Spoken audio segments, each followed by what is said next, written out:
Today, we're going to break down one of the single biggest challenges in any competition: how to manage panic when the stakes are at their absolute highest.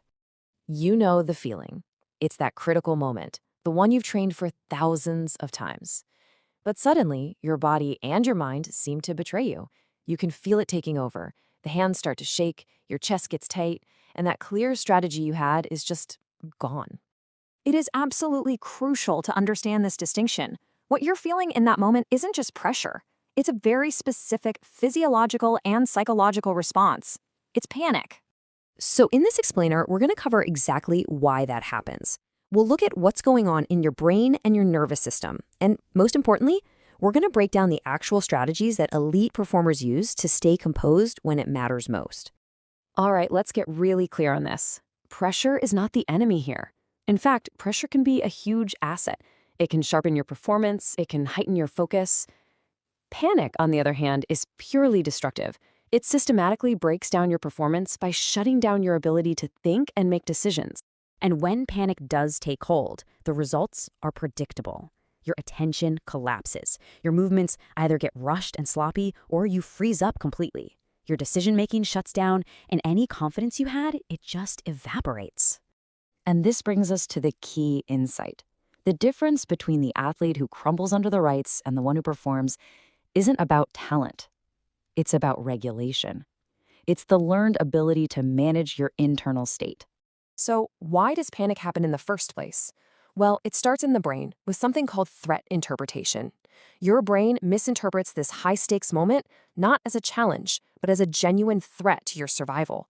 And that triggers the body's primitive fight-or-flight response. Now, this feeling is then compounded by a loss of perceived control.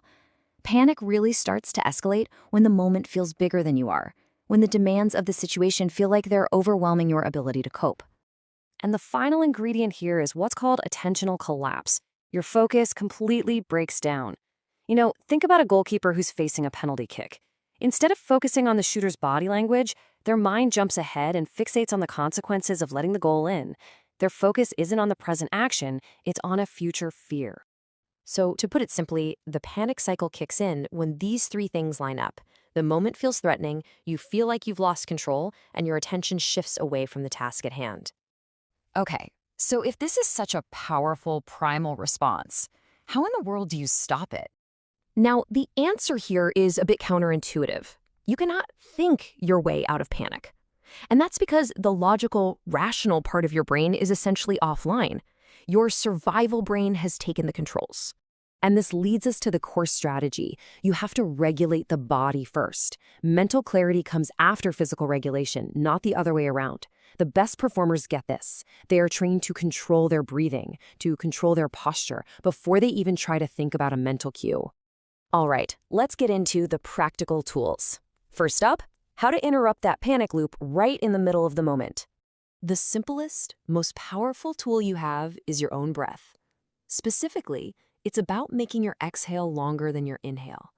A long, slow exhale is a direct signal to your nervous system that you are safe. So let's just walk through it. A steady inhale through the nose for about 4 seconds, followed by a slow, controlled exhale through the mouth for 6 or 7 seconds. Just doing that 3 to 5 times can start to reverse the panic response. Here's a great real-world example of how to put this together. Picture a basketball player stepping to the free throw line. Their reset is fast and simple. First, one long, slow exhale. Second, they consciously feel their feet planted firmly on the floor that grounds them. And third, they use a single, simple action cue, like the word smooth, to guide the physical motion. The reason these tools are so effective is actually pretty simple. They accomplish one critical goal.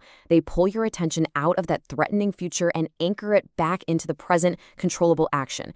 Panic simply cannot survive in the present moment. Now, those in-the-moment tools are absolutely critical. But the real goal, of course, is to build long-term resistance to panic. This is all about training for composure before those high-stakes moments ever arrive. And there are 3 core ways to do this. First, you have to simulate pressure in practice by adding consequences, maybe a time constraint. Second, you develop a repeatable pressure routine, the same breath, the same physical cue every single time. And third, you work on your mindset to reframe the moment. Thinking this is important sends a very different signal to your brain than this is dangerous. What you're really doing through this kind of preparation is turning a potentially chaotic situation into a familiar one. Your body and your mind start to learn that they have a plan for pressure. Okay, so let's put all of this together into a simple game plan that you can use for your very next competition. Think about it in 3 phases. Before the competition, your job is to accept that pressure is normal, to have your reset routine prepared, and to make sure you've trained for it. Then, in the moment, your job becomes very simple. Regulate your breathing, ground your posture, and commit to one single action. And finally, after the moment is over, win or lose, release that outcome immediately and refocus on what's next. And I want to leave you with this final thought. The goal here is not to become fearless. That's an unrealistic and, frankly, unhelpful standard. The goal is to become regulated. Composure isn't the absence of fear, it's the presence of a plan to manage it.